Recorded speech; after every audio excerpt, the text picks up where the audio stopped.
Y vamos a conversar hoy día con una persona que es escritor, es periodista, diplomático, es profesor universitario.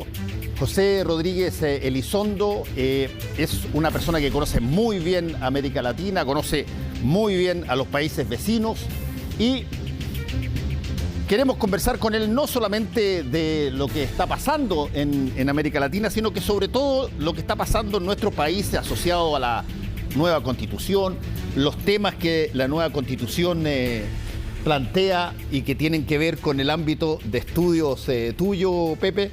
Gracias por estar acá. Bienvenido a Última Mirada. Gracias a ti, pues, Fernando, por haberme invitado tan poco. Por haberme invitado tan poco, como tan poco. Hacía tiempo que no te veía. Ah, eso es otra cosa. Hacía tiempo, sí. Echaba de menos nuestras chácharas.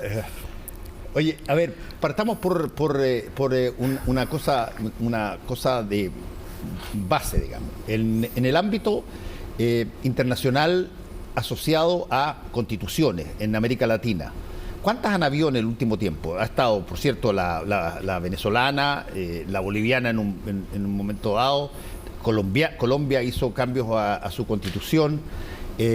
Si que agregamos a los europeos, tenéis ahí por lo menos 2 o 3 países que han estado en las últimas décadas también viendo constituciones.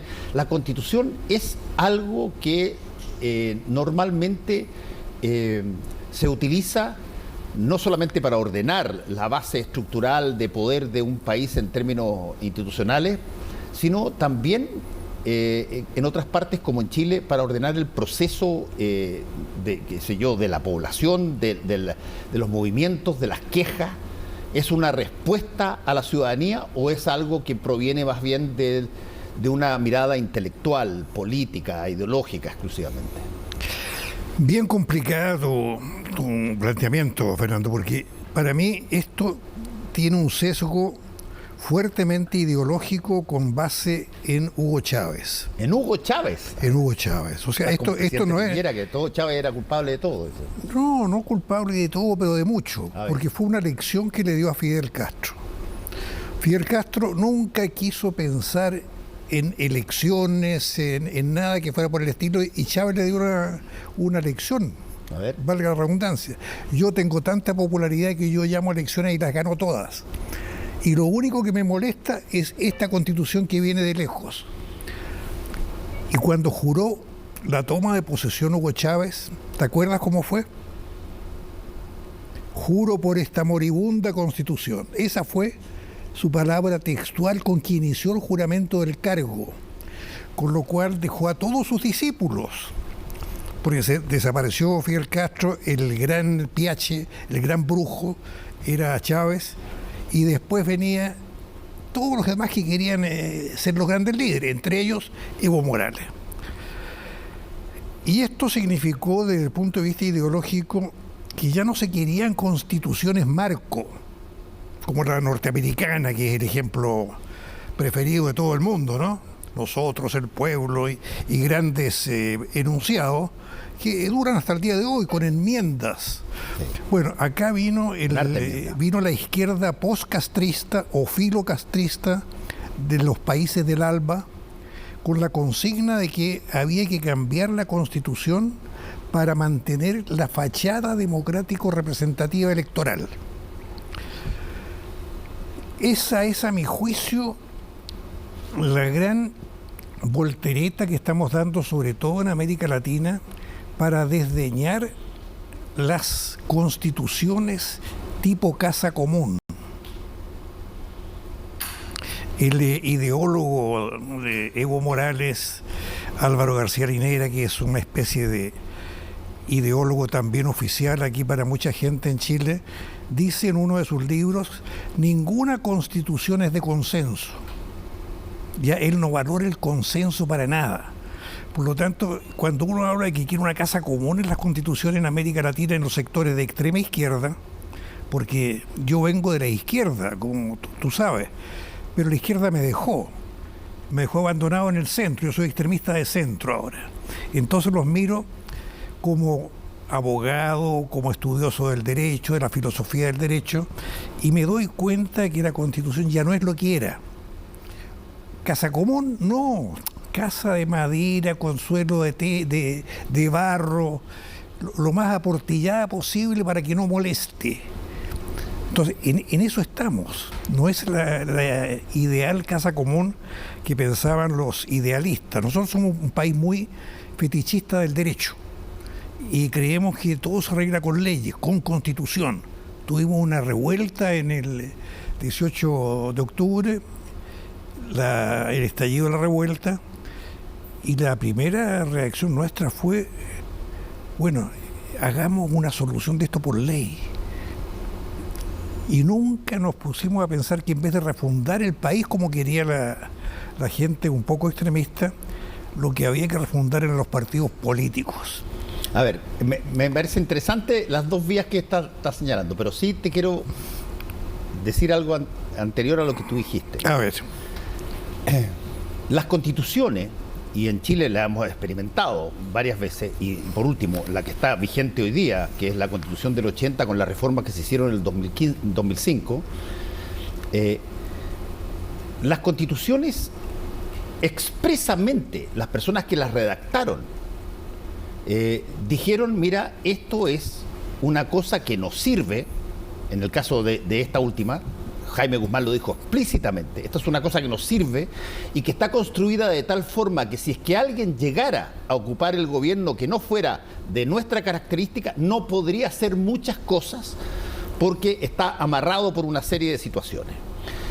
Después se cambiaron algunas de esas cosas, no todas, pero algunas de esas cosas se cambiaron durante el gobierno de Ricardo Lagos, pero la idea de la casa común yo no la entiendo como una cosa perfecta, sino que como una cosa que de alguna manera nos saque de constituciones que históricamente han sido redactadas por cuál fue políticamente el equipo vencedor versus los derrotados. Es muy interesante recordar a Jaime Guzmán porque me hace pensar a mí que ahí sí que hubo un excepcionalismo chileno de esta onda actual que emana de Hugo Chávez.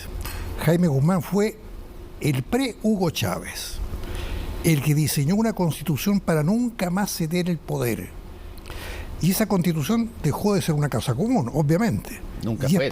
Y es por eso que pese a todas las reformas que le hizo Ricardo Lagos, se sigue en el alma jurídico-política de la nación, pensando que es la constitución de los cuatro generales. O sea que es una frase para la propaganda política. Por cierto. Pero está esto como el estigma que tiene la Constitución de 1980, que fue lo que hizo Hugo Chávez desde el punto de vista contrario. Hagamos una Constitución para que nunca más vuelva la derecha al poder, ¿no? Bueno, entonces ese es a mi juicio el tema de la Constitución que tiene mucho que ver con el concepto de democracia. Si nosotros creemos que democracia es una palabra anfipológica, es decir, que la democracia o tiene un sentido marxista o tiene un sentido liberal. Sentido marxista, democracia igual dictadura del pueblo sobre la minoría burguesa. De democracia demoliberal, democracia es el gobierno de una mayoría, pero con el respeto de las minorías porque pueden ser gobierno después. Una es un sistema cerrado, otra es un sistema abierto. Entonces, el que piensa en una democracia liberal está pensando en lo que nosotros teníamos con la excepción de la Constitución de Jaime Guzmán. Está pensando en lo que yo viví en mi época peruana con la Constitución de Víctor Raúl Haya de la Torre, en plena dictadura militar, una Constitución socialdemócrata, pletórica de derechos libertarios, de derechos de reconocimiento de los derechos humanos, un sistema que calzaba perfectamente bien con el ideario socialdemócrata y la oposición era social cristiana. O sea, estuvo a punto el Perú de despegar con un sistema de partidos de centro hasta que a Alan García se le ocurrió darle un pase en falso a Fujimori. Y ahí se acabó el sistema. Bueno, pero estas son tantas experiencias en que la Constitución juega un rol de ficción jurídico-política, porque ¿qué es la Constitución? Es una correlación del estado de fuerzas políticas de la nación. Y la Constitución viene a ser el pacto social escriturado en un Estado. Y aquí viene una cosa muy importante, ¿qué es el Estado? ¿Qué es lo que aprendí yo en la Facultad de Derecho que era el Estado? La nación jurídicamente organizada. La nación. Sí. Singular. Y esto tiene mucha miga, porque yo te quiero llevar a uno de mis temas de los últimos meses, la plurinacionalidad. Que mucha gente dice, ¿quién inventó esto? Esto es viejo como el hilo negro. Pero no se llamaba plurinacionalidad. Te voy a contar de un libro de Vladimir Ilich Ulyanov, 1914, la autodeterminación de las naciones. ¿Y sabes cómo las llamaba Lenin? A lo que ahora decimos plurinacionalidad. Estados abigarrados, estados llenos de naciones al medio que eran focos explosivos. Entonces, que era bueno para la revolución si la clase obrera tenía la hegemonía de la reventazón. Fíjate de dónde viene esto. Por lo tanto, para mí hay un axioma jurídico-político. Hay una relación directa entre el Estado-nación, o sea, la nación unitaria, con toda la diversidad dentro, y la fuerza del Estado. En la medida en que tú abigarras el Estado, como decía Lenin, estados abigarrados con varias naciones, suceden las explosiones más espantosas del mundo. O países en los cuales es complejo vivir, como Bélgica, como Suiza, que tiene distintas nacionalidades, pero que no se definen como estados plurinacionales porque es muy peligroso. Es extremadamente peligroso. Y sobre todo cuando uno conoce los antecedentes de dónde viene Chile. Déjame llevarte años atrás a nuestra época de colegio. A mí y a ti probablemente. Hay que tener buena memoria a nuestra edad. Exacto. Pero yo me acuerdo a mí cómo me enseñaban la historia en el colegio. Y probablemente a muchas personas que nos están escuchando hoy día también. Nos hablaban de la fuerza, de la bravía de los araucanos y de los mapuches. Nos hablaron de que Galvarino no emitió sonido cuando lo torturan. Cuando Caupolicán lo sentaron en la pica, no profiere palabra porque era la hidalguía que había. Todo lo que nos enseñan era una idealización extraordinaria de lo que hoy día son el pueblo mapuche. Pero a la hora que pasan los tiempos y hay que mirar de nuevo cómo fue la relación y las cosas que hay que enmendar y las cosas que eventualmente habría que corregir en términos históricos del trato que el Estado de Chile tuvo con ello, parece que todas esas cosas que nos enseñaron valen cero y siguen y son básicamente unos indios que están acá y que por lo tanto se puede hacer con ellos cualquier cosa. Eso me parece a mí extraño porque otros países que han hecho lo mismo han tomado en serio aquello que enseñan. Estas son naciones, son culturas distintas, pero son culturas que estaban acá. Y nosotros tenemos un deber y una deuda en una serie de materias, y no solamente los usamos para decir, oye, el equipo de fútbol más popular de Chile tiene a Colo-Colo en su emblema.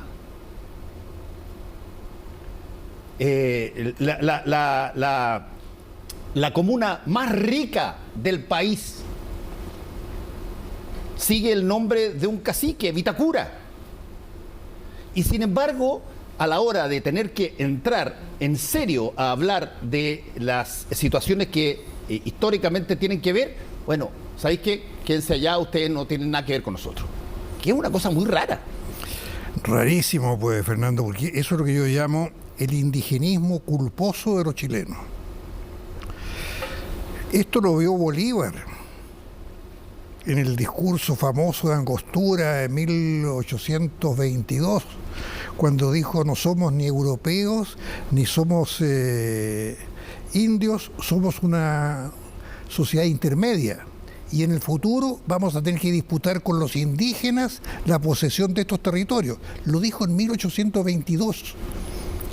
O'Higgins se quiso adelantar en 1818 por un decreto. Fíjate la mentalidad jurídica chilena. En ese decreto dijo, los indios son chilenos, los araucanos, decía todavía en la línea de Alonso de Ercilla. Son todos chilenos, tienen los mismos derechos los chilenos. Pero el comportamiento real no fue ese. El comportamiento real fue discriminatorio, fue abusivo, todo lo que tú quieras, pero coexistía esta mitología, o mejor dicho, este indigenismo culposo con estas dos actitudes. Primero, maltrato, injusticia, y por otra, glorificación de la mitología histórica. Tú sabes que en el despacho de los comandantes en jefe del ejército hay un tremendo cuadro de Lautaro, un verdadero mural de Lautaro, con la lanza, con todo el motivo del araucano guerrero, bravo, ¿no?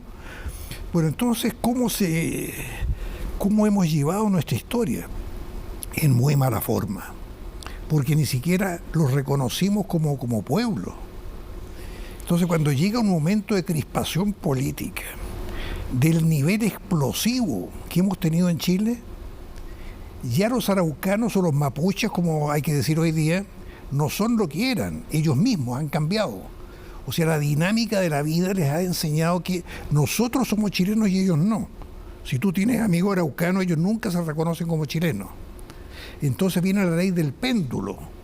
Vino un momento en que, y aquí vino una cosa muy complicada, vino un momento en que el marxismo ya no puede recurrir a la clase obrera, que era la fuerza motriz de la revolución. Se acabó la clase obrera industrial como fuerza motriz. Vienen nuevos marxistas en América Latina y en el mundo, que están buscando sobre qué fuerza motriz social apoyarse para la revolución. Y por un lado tenemos esta fuerza social indígena en Chile de los mapuches, muy potente, un 10% de la población no es poca cosa, y por otra parte una izquierda en crisis, izquierdas en plural, en crisis, que dicen ni campesinos de guerreros como los de Mao, ni obreros industriales como los de la Unión Soviética. ¿A quién recurrimos? ¿Qué fuerza social es? Pero, bueno, ¿y me vas a creer que todo eso está en el libro de Álvaro García Linera?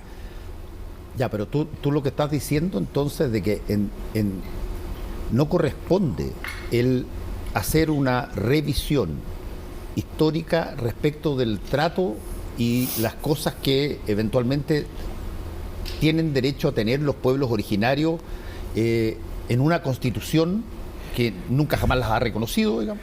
La revisión histórica, pero hay que hacerlo todos los días. Ya. Lo que yo digo es que no hay que pasar a la ley del péndulo.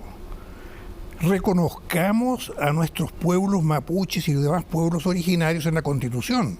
Démosle los derechos, paguemos lo que se llama deuda histórica, pero no al costo de atomizar el país, de destrozarlo en varias autonomías territoriales que tienen hasta posibilidades de política internacional. Porque los pueblos originarios pueden tener relaciones diplomáticas con otros pueblos originarios semejantes. El caso del Gualmapu fue un varapalo que nos llegó, pero cuando estábamos más entusiasmados con la nomenclatura mapudungún. Pero después vino una cosa mucho más grave, que aquí en Chile no se ha comentado, que fue el proyecto de Evo Morales, ya ex vicepresidente, que se ha amarrado al poder por la vía del mar para Bolivia, que es su gran base para volver al poder, que fraguó un congreso en el Cusco, emblemática sede del incanato, para conseguir una unidad de pueblos originarios aymara, y esta es una versión peruana, que le otorgara una salida soberana al mar a Bolivia. Esto lo fraguó Evo Morales con el presidente Castillo. Fíjate que estamos hablando a nivel de presidente de Perú y de expresidente de Bolivia, de hacer un congreso llamado de América Latina Plurinacional, porque nuestros países ya no valen nada como estados propios, estados-nación, sino que tienen que ser estados plurinacionales para una América Latina plurinacional. Todo esto se ignoraba en Chile totalmente, pero hubo lo que no tuvimos en Chile, una reacción de quienes manejan la política exterior. Alan Wagner, 5 ex cancilleres de alto nivel y 5 ex vicecancilleres. A todos los conozco. Redactaron una denuncia de la interferencia de Evo Morales en la soberanía peruana con fines antidemocráticos y de desmembramiento del Estado peruano. Y es ahí donde dicen el objetivo final de Evo Morales es conseguir una unidad aymara, peruano, boliviano, ecuatoriano, argentino, chilena, para tener una salida soberana al mar controlada por Bolivia. Bueno, yo que he seguido la política vecinal desde hace 15 años, nunca había visto una manifestación tan clara que nos dejaba a nosotros como espectadores de una eventual ruptura del Tratado de 1929, que es el que pactamos con los peruanos para tener contigüidad territorial y que tiene una cláusula del protocolo complementario según la cual para ceder un trozo de Tacna Huarica había que tener un acuerdo previo entre Chile y Perú. Todo esto quedaba en nada con ese proyecto de América Latina plurinacional. Entonces la reflexión que me vino a mí, porque esto hace mucho tiempo, esto empecé a procesarlo desde que leí el libro de García Linera el 2015, presentado en Chile, mientras en La Haya Evo Morales nos demandaba. Mira qué proeza política, Fernando. El presidente de Bolivia nos demanda en La Haya, no tenemos relaciones diplomáticas, y viene el vicepresidente de Bolivia a presentar su libro sobre plurinacionalidad a Chile. Y sale comentado en todo Chile, es decir, en todos los diarios. Y no sabemos para nada qué es lo que dice ese libro. ¿Tú no lo has leído? No, no lo leo. Bueno, yo soy de los pocos que lo ha leído. Oye, me queda poco tiempo, pero te quiero preguntar un par de cosas más. Esta cosa que tú estás diciendo y que de alguna manera asocias con Bolivia y con Evo y con todo este tipo de situaciones, ¿por qué tú crees que finalmente estamos de alguna forma presos de los gobiernos vecinos en términos de, por ejemplo, sus ideas que tienen que ver con todo esto de la plurinacionalidad? Te lo digo porque hay montones de países que tienen un tratamiento total y absolutamente distinto con sus indígenas. Yo te lo contaba antes, yo jugué rugby por la selección chilena, y cuando tú ves de pronto a un 15 neozelandeses cantando el haka antes de empezar el partido y se te vienen encima porque es un grito de guerra maorí. ¿No te daba susto? No, por cierto, que te da como julepe, y te vienen ahí, pero lo que tú ves es a 15 jugadores, rubio, maorí, de toda clase social, etcétera, y todos cantando al mismo tiempo un grito indígena. Y eso es pero una cosa que une pero fuertemente a Nueva Zelanda. Nosotros estamos pero a muchísimo de eso. ¿Por qué no se puede conseguir, o cómo se podría conseguir a tu juicio, una sensación de país donde todos pueden habitar con todas sus propiedades ya sin necesidad de ser de primera o segunda clase, pero donde uno reconozca eso y no a la primera que venga de cosa cambio, pasemos de la declaración de primero básico de cómo eran extraordinarios los caciques a tratar de que en realidad aquí estos gallos se están aprovechando y básicamente lo que quieren es transformar el país en una tribu. Yo estoy contigo, Fernando. Yo también estudié historia como tú. También me emocionó la gesta de Galvarino, Caupolicán, Lautaro. No han sido por rey jamás regidos ni extranjero dominio sometido. Me emocionaba ver que en el gabinete de los comandantes en jefe estaba Lautaro. Pero el problema no es ese. Todos los países tienen diversidades, tienen pueblos originarios, hay un mejor o peor trato con ellos, Pero lo que no tenemos en cuenta nosotros es la realidad geopolítica y de política exterior. Cuando un país ha tenido una guerra y en esa guerra ha conquistado territorios de otros países, la geopolítica deja de ser un sistema de datos geográficos y se convierte en un instrumento que deben manejar los jefes políticos para proteger el país de la revancha o para recuperar el país de lo que perdió. Eso es la base de la geopolítica. Y nosotros tuvimos una guerra gananciosa, una guerra que nos incorporó a nosotros territorios muy valiosos. Y un país que todavía no tiene relaciones diplomáticas con nosotros ni quiere tenerlas, mientras no le devolvamos lo que perdieron. Pero además con una complejidad adicional, que Bolivia no quiere siquiera recuperar el territorio litoral que perdió, quiere Arica, y Arica era peruano. Entonces yo te estoy planteando aquí una cosa que nadie la planteó en la convención. Yo he visto quiénes son los asesores de política exterior de la convención, quiénes son los especialistas en geopolítica de la convención. No conozco a nadie. Entonces cuando me dice un chileno, un compatriota común y corriente, pero mira, Pepe, si hemos maltratado a los mapuches, sí, los hemos maltratado.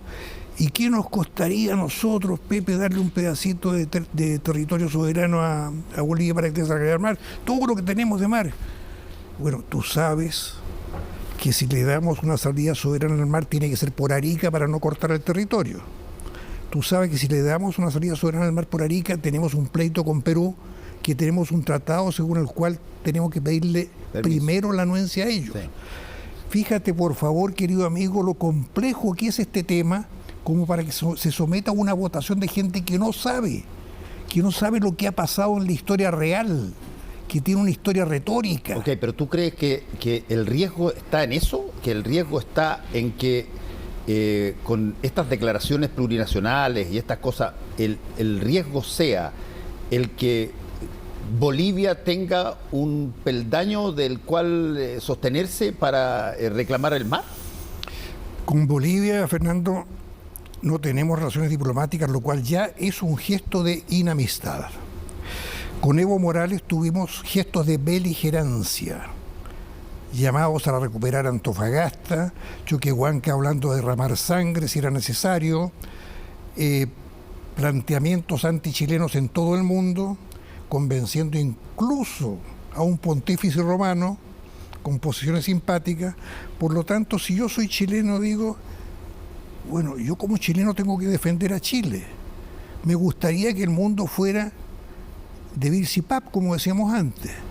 Es decir, que le diéramos un pedacito de mar a Bolivia, que los mapuches tuvieran saldada su deuda histórica, entre comillas, porque culpa nuestra fue y culpa de Bolívar, ¿no? Si esto lo planteó Bolívar, como te conté, el año 22. Pero vivimos en un mundo que es complejo, que es diversificado, que, como decía Nicanor Parra, somos un embutido de ángel y de bestia. Entonces, el que quiere meterse en política real tiene que ensuciarse las manos. La política no es un tema para buenistas. Los buenismos en Chile no nos dejan bien. Y cuando tú me dices, pero ¿tú crees que esto va a influir, que es un peligro para Chile? Mira, Fernando, hoy día no.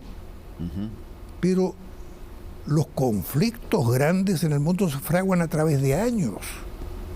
La guerra de Ucrania se empezó a fraguar por lo menos desde 2014 con la toma de Crimea.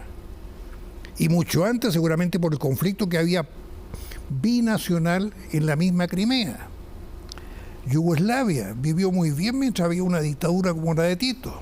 Era un país plurinacional. Hoy día son 7 países. O sea, lo que decía Lenin. La lógica de la autodeterminación de las naciones es el Estado independiente. Es que no sabemos nada de marxismo tampoco. Estos chicos que son muy revolucionarios, ninguno se ha leído a Marx, ninguno se ha leído a Lenin.